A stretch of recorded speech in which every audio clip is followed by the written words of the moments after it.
नमस्कार।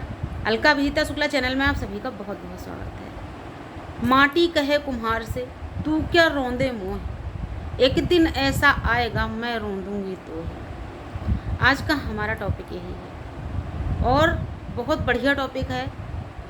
और जो हमारे कबीरदास थे, सूरदास थे, रहीमदास थे, इनके जो भी दोहे होते थे ये जीवन के सत्य को उजागर करते थे और ये अपने जीवन काल में जो भी लिख के चले गए आज भी वो सत्य ही हो रहा है, दिख रहा है। तो यहाँ पर माटी कहे कुम्हार से तू क्या रोंदे मोह, एक दिन ऐसा आएगा मैं रोंदूंगी तो है।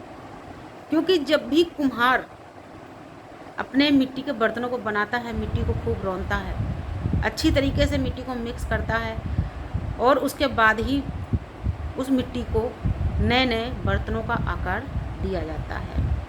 तो यहाँ पर ये जो दो पंक्तियाँ हैं, जो लाइनें हैं दो, इनका मतलब यही है कि कभी भी समय का फ़ायदा ना उठाएं, किसी के समय का फ़ायदा नहीं उठाएं, क्योंकि समय कब किसका बदल जाएगा कुछ पता नहीं है। अब मिट्टी भी ऐसा क्यों बोल रही है, क्योंकि कुम्हार का समय है, वो उस माटी को रौंद रहा है, उसको सान रहा है, गीला कर रहा है और तरह तरह की आकृतियों में उसको बदल रहा है, उसके बाद उसको आग में पका रहा है। तो यहाँ पर इस वजह से इस दोहे को लिखा गया, इसको किसी व्यक्ति विशेष के लिए नहीं लिखा गया था, हम सभी के लिए इसको लिखा गया था और ये कहीं ना कहीं चरितार्थ होता दिख रहा है कि तू क्या रोंदे मोह, एक दिन ऐसा आएगा जब मैं रोंदूंगी तो है। यानी कि एक दिन ऐसा जरूर आएगा कि तुम मेरे ही नीचे दबे होगे। क्यों? लास्ट में जब अंत समय इंसान का होता है या मृत्यु हो जाती है, मृत्यु के बाद में हर इंसान को मिट्टी में ही मिल जाना है। और फिर क्या होता है, वही मिट्टी जिसको आज हम तरह तरह की आकृतियों में बना करके अलग अलग रख रहे थे, आज हम उसी मिट्टी के अधीन हो जाते हैं और उसी मिट्टी के नीचे दबे होते हैं। तो कहने का मतलब यही है कि कब किसका वक्त आ जाए, कब किसका वक्त खराब हो जाए, किसका वक्त बहुत अच्छा हो जाए और किसका वक्त बहुत अच्छा था लेकिन फिर भी वो बिल्कुल ख़राब हो जाए। और जो व्यक्ति बहुत ख़राब वक्त में जी रहा था, बहुत ख़राब परिस्थितियों में जी रहा था, वो कब आसमान को छूने लगे इसका कुछ भी पता नहीं होता। क्योंकि परमात्मा की महिमा अपरंपार है, वो किसके ऊपर कब अपनी कृपा बरसाएंगे, कब उनकी कुदृष्टि किसी के ऊपर पड़ जाएगी, कब वो किसी से नज़र टेढ़ी कर लेंगे, नज़र फेर लेंगे, ये किसी को नहीं पता है। वैसे तो इस दुनिया में सभी ईश्वर के बंदे हैं, सभी उनकी संतान हैं, परमात्मा सबको एक नज़र से देखता है, लेकिन हर किसी को अपने कर्मों का फल भी जरूर भुगतना होता है।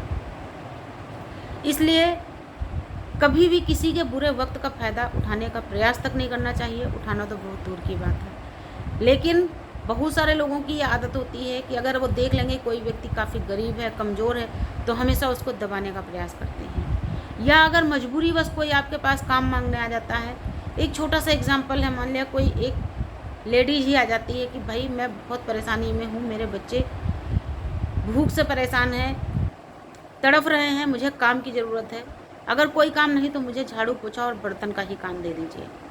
तो अगर वास्तव में इंसानियत है लोगों के अंदर और अच्छे परिवार हैं, तो उसके वक्त को समझते हैं कि आज इसकी ज़रूरत है, इसकी वजह से ये हमारे यहाँ काम के लिए आई है। लेकिन वहीं पे कुछ लोग उसका फ़ायदा उठाने की कोशिश करते हैं कि भाई ठीक है, हम तुम्हें 100 रुपये देंगे, इसमें काम कर लो, या हम तुम्हें 400 रुपये देंगे, इसमें काम कर लो। अब आज की डेट में 100 और 400 रुपये में क्या होता है, ये एक छोटा सा एग्जाम्पल था।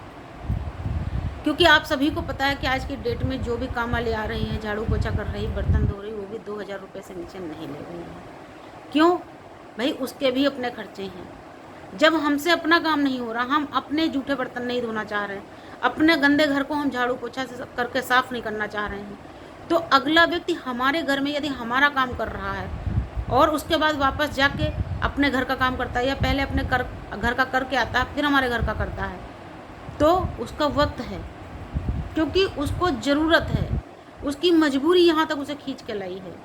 लेकिन ऐसे व्यक्ति का कभी फ़ायदा ना उठाएं। अगर आपके यहाँ कोई व्यक्ति काम कर रहा है तो वो मेहनत कर रहा है, अपनी मेहनत का पैसा ले रहा है, कभी भी उसे अपशब्द ना बोलें, उसके पैसे में कभी कटौती ना करें। और अगर कोई त्यौहार है, कुछ भी है, तो जैसे त्यौहार को आप एंजॉय करना चाहते हैं, वो भी उसको एंजॉय करना चाहती है, इसलिए उसे भी समय समय पर छुट्टियां दें और उसकी भी परेशानियों को समझें। दुनिया में कोई भी व्यक्ति हो, कभी भी किसी कमज़ोर व्यक्ति को परेशान करने या उसको दबाने का प्रयास ना करें। अगर आपसे हो सकता है तो किसी की हेल्प कर दीजिए, किसी की मदद कर दीजिए, उसके साथ में कुछ अच्छा कर दीजिए, तो उससे ईश्वर को भी अच्छा लगता है, भगवान भी आपके ऊपर खुश होते हैं। और किस मुसीबत में किस समय उस इंसान की दुआएं और परमात्मा की कृपा आप पर बरसेगी, आपके काम आएगी, ये आपको खुद नहीं पता होता है। कभी करके देखिए।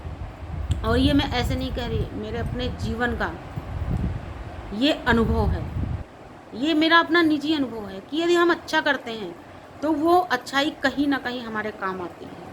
हम कितनी भी बड़ी मुसीबत में क्यों ना फंस गए हों, हमें जिस समय ऐसा महसूस होता है शायद अब सब कुछ ख़त्म होने वाला है, अब यहाँ पर शायद हमारा सब कुछ बिगड़ने वाला है, वहीं पर हमारे अच्छे जो किए हुए कार्य होते हैं, उन कार्यों का जो फल इकट्ठा होता है वो वहाँ पर हमारे काम आ जाता है, जहाँ पर हमें कोई रास्ता नहीं दिख रहा होता है, जहाँ पर हम अपने आप को बिल्कुल असहाय महसूस कर रहे होते हैं।